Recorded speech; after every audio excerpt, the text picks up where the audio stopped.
Hi guys, welcome back to the channel. I really appreciate you guys being here. It does mean a lot. And in this one, we're going to take a look at my collection of Alocasia, and we're going to have a look at my Anthuriums as well. But what we're going to talk about my Alocasias is how I got them through the winter and have brought them into pretty much nearly spring, looking absolutely stunning, if I do say so myself.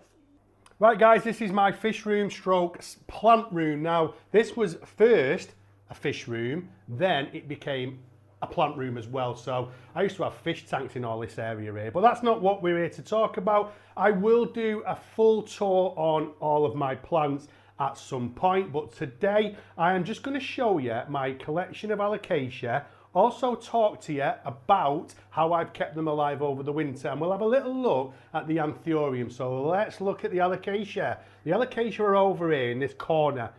So I started keeping Alocasia back in August last year. It's the first one I bought was the Silver Dragon that's there. Can you see it's got a new leaf now as well?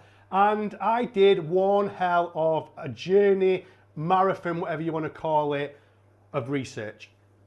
And I had them out in the house, and I knew that the cold weather was probably going to put them all into a state of dormancy. But let me tell you, I don't want that. I want these to think it's summer all year round. Come at me if you don't agree with that, that's fine, because I am a sponge and you can tell me what you like. So if anyone's got anything that they oppose to that, let me know, it's fine. But I wanted my Alocasia collection to go through the summer and thrive. And they did. They did. Now look at this. Not many people are going to come out of winter with a collection looking like this, are they? So how did I do it? Well, firstly, it's look. So I'll tell you why it's look for me. Because I have a fish room, that's the reason I just showed you that in the first place, because for 35 years I've been keeping fish in a room that I heat. So I heat this room all the time. This room is at a temperature of around about 76 to 78, which is a perfect temperature for tropical conditions, because these fish that I keep, sorry the light's out at the moment, are tropical fish. So the plants are going to think that it's a tropical environment. Okay, so also I've got a very good grow light. These grow lights are brilliant. I can't remember what they're called now, but I did get it off Amazon. This grow light's done me proud for this whole group of Alocasia, and they've just done really well. And like I said, we've got through the winter with them looking absolutely fantastic. I'll go back to what I said before. I know there's some people who think they have to go into dormancy, and I have, on my little marathon of research, there's an argument for, argument against, but I just thought, I am only just starting out with Alocasia, so I'm going to go with the let them not think it's winter attitude. So what have we got? We've got this black velvet. I'm going to start with the black velvet because this is my favourite. This was a little baby when I got it, and if you look, it's absolutely grown. It's given me about 6 new leaves since I bought it back in about September. We've also got the big Friday. This is the one I showed you in the other video. Listen guys, I'm not moving them. I don't want to move them, so I'm going to show you, try the best to show you them. But I did show you this one in a video. Look at that big white leaf. That big white leaf's not going to last 5 minutes, but for now I'm enjoying it because it's stunning, isn't it? And we've got this Sinuata. We have got a Ninja, a Mellow. We have got the Silver Dragon, which I mentioned earlier. We have got an Aslania that's pushing out a new leaf, and then I'm going to show you my little baby collection. That one there is a Alocasia Dragon Scale Aurea. That is an Alocasia Dragon Scale Variegated, which is not doing great if I'm honest. These Frydek Variegated are corms that I've grown out from my mother plant, which I've just showed you. That one there as well. It's kicked out a massive white leaf. We've got some, oh yeah, look at this one. This is to die for. This was a birthday present off my partner Jo. She got me this, and this is a Alocasia Black Velvet Pink. How gorgeous is that? These are black velvet corms that have grown out. We've got another variegated Frydek. That is a Watsoniae. Now, they've struggled with this one, if I'm honest. I keep losing leaves, so it's pushed out another leaf. This is kind of what happens, but we'll see. And then, did I just mention that Ninja? This is a Ninja with a leaf that's just doing its own thing.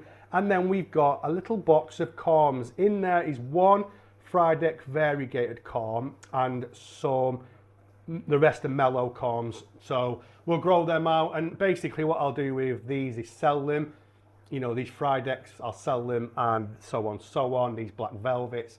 Just gives me a little bit of money back into my plant room. So that is my Alocasia collection and how I kept them alive through winter. On to the Anthuriums. Now, these are absolutely beautiful, and what's great is we've got lots of room to put some more in there. Just on the Alocasia guy, before we move into this, I have got other Alocasias in the house. I've got a big Gigantea, I've got a Wentii, I have also got a Cuculetta. Is it called Cuculetta? Doesn't sound right in my head, but I think it's a Cuculetta, something like that. Honestly, it just doesn't sound right in my head, so it's probably not. What I am very good at, guys, is butchering the scientific names of these plants. Anyway, moving on. Yeah, so there is some more, but I'll show you them when we do a plant tour. So this is my, let me just move this grow light here. This is my group of Anthuriums, and I need to get these a greenhouse because a lot of Anthuriums do like higher humidity than this room can give, and some of that is showing in the collection, if I'm honest with you. So what have we got? We've got the Crystallianum. I'll leave it there, you know which one that is. We've got a Clanivarium there, I butchered that. We've got this beautiful Doyaki. This is stunning. This was the first Anthurium that I bought, right? And it gave me a hard time, and I kept losing leaves, I was getting yellow. Moved them into this fish room, and I think that the temperature, it liked it, and it started to really, I mean, that leaf there is phenomenal. So once I'd started getting some good growth and some good stuff coming back from this one, I started to buy some more. We've got some hybrids, so these hybrids, some of them are no IDs. This is a Forgetii here. I had the grow light a bit low, so they were growing towards it. That's a silver blush. Look at this Luxurians. How beautiful is the Luxurians? If you know, you know. I think the Anthurium Luxurians is absolutely stunning. Very hard leaf with like a bumpy, reptile-y texture. Just lovely. This again is a no ID, I think. Another hybrid. And then we have got two queens. So I'm going over to IKEA this weekend, and I'm either going to buy a little greenhouse or I'm going to get a dome, glass dome to go over it like this one here. This just creates a lot of humidity. Now, queens like really high humidity, probably around about 80. And since I put this little baby one in this jar, can you see that new growth? We have new growth.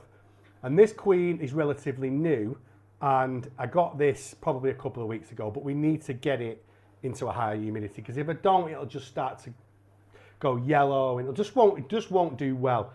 Now, this one, which I've just pulled out, I want to show you this one, because I got this one about 3 months ago, and it turned up, it was stuck in the post, and it was literally just one leaf. I think it was that one there. But this, whatever my conditions are in this room, this one absolutely loves them. What is it? Let me just get the little tag out. It's a silver blush, no ID. This one, I love this one. This is probably my little favourite because of just, look, another new leaf there, look.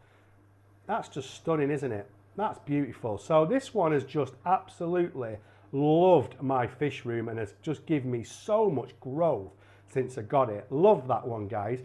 But yeah, the Anthurium collection is coming on an absolute treat. This one here, just in the back there, that's another no ID.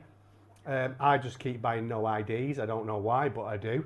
They're stunning. Then, again, I've got to move this bloody light again, this grow light. Then we've got the king. This is the king, right? This is the king of all Anthuriums. This is the Vetii, however you pronounce it, but the king is what it's known as. Look at those leaves, they are absolutely stunning. We've got one that's all skew whiff there, but those two are just stunning, aren't they? Again, I think I need more humidity, so this is the reasons I need to get a greenhouse, because if you look, I've had to snip the corners off because they've gone yellow. Like, look at the damage here. I think, listen, right, I'm thinking it's due to lack of the right amount of humidity. But when we get the greenhouse, we will suss it out, won't we? But that's beautiful, isn't it? And let me just show you the ultimate Anthurium in my collection. This is the Clanivarium. Is that right? Have I said it right? Because I don't ever say it right.